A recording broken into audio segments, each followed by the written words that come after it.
So today we attended a workshop on gender, sexuality and mental health from the margins hosted by Ms. Gauri Shringarpure from the Mariwala Health Initiative. It was a wonderful experience as main takeaway was empathy, empathizing with the ostracized queer community.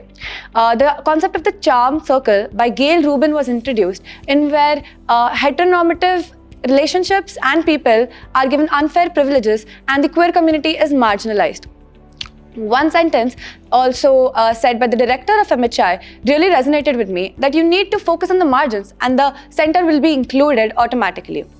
It was a highly interactive session, enjoyed thoroughly by me and all Bitsians, involving activities and questions. One special activity was of the flipped around word, imagining yourself being a heterosexual individual where the majority is our homosexual people and queer community. Lastly, I would like to express my deep gratitude again to BITS and the Mariwala Health Initiative for giving us this wonderful opportunity to participate in this workshop.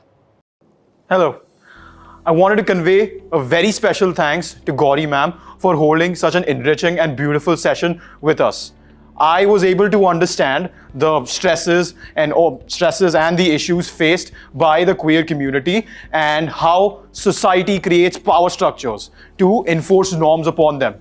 She explained us with the concept of the charm circle, how certain ideal types are forced upon the LGBTQ community and how society, social media and various other mediums propagate these notions. And she also sensitized us towards their struggles and how we should, and the different do's and don'ts, how we should go about with these struggles and how we can help them enjoy the world they live in and how we can support them with their struggles as well.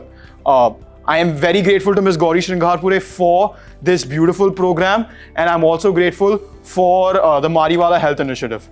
Gender, sexuality and mental health studied from the margins was a very beautiful session and I am so glad I attended. Thank you so much.